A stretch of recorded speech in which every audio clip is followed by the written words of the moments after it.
membangun pendidikan di kota Basroh. Basroh merupakan kota yang dibangun pada era kepemimpinan Amirul Mukminin Umar bin Khattab. Kota pesisir di kawasan Teluk Persia ini awalnya adalah kamp pasukan Muslim yang dipimpin oleh Uthbah bin Ghazwan. Dan kemudian Basroh berkembang sebagaimana sebenarnya kota ketika dipimpin oleh Abu Musa al-Asy'ari. Kota ini pun kemudian berkembang bukan hanya secara militer, politik, dan ekonomi, namun juga secara keilmuan. Basroh dalam catatan sejarah Islam adalah kota yang memiliki sumbangsih keilmuan yang sangat besar bagi peradaban Muslim. Seperti Madinah dan Mekkah yang telah mendapatkan dorongan dari Amirul Mukminin sebagai kota ilmu, Basroh pun juga mendapatkan hal yang sama. Di antara tokoh Basroh era awal yang membawa kemajuan keilmuan adalah Abu Musa al-Asy'ari dan Anas bin Malik. Dua sosok ini merupakan sahabat Rasulullah dan mendapatkan pendidikan langsung dari beliau. Abu Musa merupakan sahabat yang masuk Islam pada era Mekkah. Beliau juga pernah turut hijrah ke Habasyah dan ke Madinah. Abu Musa dipandang sebagai sosok sahabat yang dikenal dengan keilmuannya, ketakwaannya, terhindar dari hal-hal yang syubhat, zuhud terhadap dunia, dan keteguhannya terhadap Islam. Di kalangan para sahabat, Abu Musa termasuk salah satu ulama besar, ahli fiqih, dan mufti. Sebagian hidup Abu Musa dihabiskan bersama Rasulullah. Beliau juga mengambil ilmu dari beberapa sahabat utama, seperti Umar bin Khattab, Ali bin Abi Thalib, Ubay bin Ka'ab, dan Abdullah bin Mas'ud. Dan secara khusus, Abu Musa memiliki kedekatan dengan Umar bin Khattab. Dalam berbagai hal, terutama setelah menjabat sebagai gubernur Basroh, Abu Musa seringkali merujuk pada Umar bin Khattab pada setiap masalah yang beliau hadapi. Salah satu sahabat, Asy-Sya'bi, menganggap Abu Musa sebagai salah satu hakim. Hakim-hakim umat adalah Umar bin Khattab, Ali bin Abi Thalib, Zaid bin Thabit, dan Abu Musa. Selama menjabat sebagai gubernur Basroh, Abu Musa selalu menyempatkan untuk datang ke Madinah. Saat itu, majelis keilmuan telah berkembang di Madinah dan beliau selalu mendatanginya. Selama kunjungannya ke Madinah, Abu Musa menghabiskan sebagian besar waktunya bersama Amirul Mukminin. Sebagaimana diriwayatkan oleh Abu Bakar bin Abu Musa, bahwa Abu Musa pernah mendatangi Amirul Mukminin setelah sholat Isya, dan kemudian Amirul bertanya, "Apa keperluanmu datang kemari?" Abu Musa menjawab, "Wahai Amirul Mukminin, aku datang untuk berbincang denganmu." Amirul Mukminin pun berkata, "Sekarang?" Abu Musa menjawab, "Ya, ini adalah perbincangan tentang fiqih." Abu Musa dan Amirul Mukminin pun berbincang dan berhenti hingga waktu subuh. Kemudian Abu Musa berkata, "Wahai Amirul Mukminin, waktu sholat telah tiba." Amirul Mukminin pun menjawab, "Sesungguhnya kita dalam keadaan sholat." Semangat belajar Abu Musa berbanding lurus dengan semangat menyebarkan ilmu. Beliau dengan giat mengajarkan fiqih melalui majelis-majelis maupun khutbah. Abu Mahlab meriwayatkan bahwa suatu ketika beliau mendengar Abu Musa sedang berkhutbah dari atas mimbar. Saat itu Abu Musa berkata, "Barang siapa yang diajari ilmu oleh Allah, maka hendaknya mengajarkannya. Janganlah berbicara tentang apa yang dia tidak punya ilmunya, sehingga menjadi orang yang berpura-pura dan keluar dari agama." Pusat pembelajaran berada di Masjid Basroh. Abu Musa, sebagaimana yang telah dilakukan oleh Rasulullah, menjadikan masjid bukan hanya sebagai tempat untuk sholat, tetapi juga sebagai tempat untuk belajar. Abu Musa mengkhususkan sebagian besar waktunya untuk majelis-majelis keilmuan. Beliau bahkan tidak pernah meninggalkan kesempatan tanpa memanfaatkannya untuk mengajari orang-orang dan memahamkan mereka. Selesai sholat jamaah, Abu Musa akan segera mendatangi orang-orang, memberikan pengajaran, dan membenarkan bacaan mereka. Ibnu Syaudzab pernah berkata, "Jika Abu Musa selesai sholat subuh, beliau akan menuju shaf untuk membenarkan bacaan mereka satu persatu." Abu Musa al-Asy'ari dikenal dengan suara yang bagus dan bacaannya. Orang-orang berkumpul ketika mendengar Abu Musa sedang membaca ayat-ayat ilahiyah. Amirul Mukminin sendiri sering meminta Abu Musa untuk membacakan ayat-ayat Al-Quran ketika beliau sedang berada di dekatnya. Dengan suaranya yang bagus dan bacaannya yang keras, maka orang-orang akan berkumpul kepadanya. Mengajarkan Al-Quran telah menjadi kesibukannya dan menghabiskan sebagian besar waktunya. Masjid Basroh penuh sesak dengan orang-orang yang sedang menuntut ilmu. Abu Musa membagi orang-orang tersebut dalam beberapa kelompok. Kemudian beliau mengelilingi mereka, mendengar bacaan mereka, dan membenarkan bacaan mereka.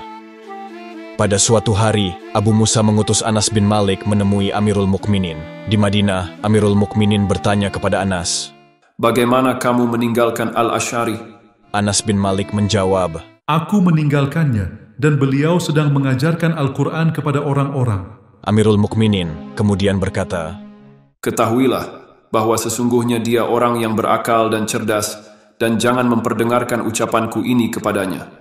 pengajaran yang dilakukan Abu Musa bukan hanya ketika dalam situasi damai. Pada situasi perang pun, beliau tetap meluangkan waktu untuk mengajar.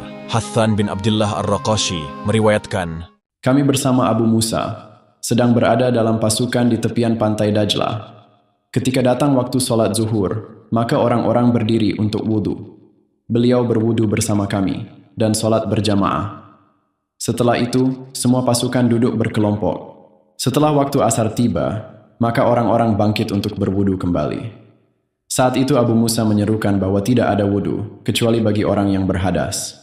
upaya Abu Musa untuk pendidikan di Basroh semakin membuahkan hasil dari waktu ke waktu. Jumlah penghafal Al-Quran di Basroh meningkat tajam. Suatu ketika, Amirul Mukminin menulis surat kepada seluruh gubernurnya di berbagai wilayah untuk menyerahkan daftar penghafal Al-Quran. Tujuan Amirul Mukminin adalah untuk memberikan penghargaan dan menambah insentif. Gubernur Basroh, Abu Musa, melaporkan kepada Amirul Mukminin bahwa jumlah penghafal Al-Quran di wilayahnya mencapai 300 orang lebih. Sosok lainnya yang dianggap berperan penting dalam pendidikan di Basroh adalah Anas bin Malik. Bisa dikatakan, sosok Anas bin Malik ini merupakan sahabat yang sangat dekat dengan Rasulullah. Karena pernah menjadi pembantu beliau selama 10 tahun. Anas pernah berkata, Aku melayani Rasulullah selama 10 tahun ketika aku masih anak-anak. pada kesempatan lainnya, Anas juga berkata, Rasulullah datang ketika aku berumur 10 tahun dan beliau meninggal ketika aku berumur 20 tahun. Rasulullah Shallallahu Alaihi Wasallam pernah mendoakan Anas bin Malik. Ya Allah, banyakkanlah harta dan anaknya, serta berkahilah dia. Selama hidupnya, Anas bin Malik dikenal sebagai salah satu periwayat hadis. Anas bin Malik juga dianggap sebagai pemimpin ulama dari kalangan tabi'in. Anas bin Malik menaruh perhatian yang sangat mendalam mengenai sunnah dalam bentuk periwayatan.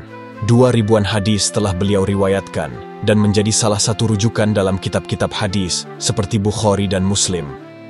Sepeninggal Rasulullah, Anas bin Malik terlibat dalam tugas-tugas penting kekhalifahan, terutama pada masa Khalifah Abu Bakar dan Amirul Mukminin Umar bin Khattab. Ketika Abu Musa menjabat sebagai gubernur Basroh, beliau membawa Anas bin Malik sebagai pengajar di Masjid Basroh. Kedekatan Anas bin Malik dengan Abu Musa merupakan pengalaman yang nyaris tidak dimiliki oleh sahabat lainnya. Sebuah riwayat mencatat, suatu ketika Abu Musa dan Anas melakukan perjalanan bersama beberapa orang lainnya. Baik Abu Musa maupun Anas mendengar ada orang dalam rombongan itu yang membicarakan tentang keduniaan. Abu Musa kemudian berkata kepada Anas, Wahai Anas, salah seorang dari mereka hampir mendustakan yang kekal dengan lisan mereka. Marilah kita mengingat Allah sejenak. Anas bin Malik kemudian berkata, Apa yang menangguhkan manusia? Abu Musa menjawab, Dunia, syaitan, dan syahwat. Anas pun berkata, Bukan begitu, tetapi dunia dipercepat dan akhirat disembunyikan. Ingatlah, demi Allah, seandainya mereka melihat dengan kepala sendiri, niscaya mereka tidak akan menyimpang dan ragu. Anas bin Malik dipercaya bukan hanya sebagai pengajar di Masjid Basroh. Beliau juga dipercaya Abu Musa sebagai utusan untuk menemui Amirul Mukminin di Madinah. Anas pernah berkata, Abu Musa al-Asy'ari mengutusku dari Basroh untuk menemui Amirul Mukminin, dan Amirul Mukminin selalu menanyaiku tentang keadaan orang-orang. Anas bin Malik memiliki semangat dan antusiasme dalam mengajar, mendekati, dan memuliakan murid-muridnya. Kondisi seperti inilah yang dapat memperkuat Anas bin Malik dalam membangun generasi ulama yang belajar darinya, menyampaikan kepada orang lain, dan membawanya kepada generasi setelahnya. Para sahabat Anas bin Malik yang mendapatkan gelar tsikoh atau terpercaya mencapai 150-an orang. Anas pernah berkata kepada murid-muridnya, Sungguh, kalian menyerupai sahabat-sahabat Rasulullah. Demi Allah, kalian lebih aku sayangi daripada anak-anakku, kecuali mereka memiliki keutamaan seperti kalian. Sungguh aku berdoa untuk kalian menjelang subuh. penulis naskah Abdullah Hasan. Ilustrator Didik Sunardi. Pengisi suara Hilmi. Musik Agusti M. Editor Sultan. Produser Haidar Ahmad Furqoni. Diproduksi oleh Kastari Sentra Media.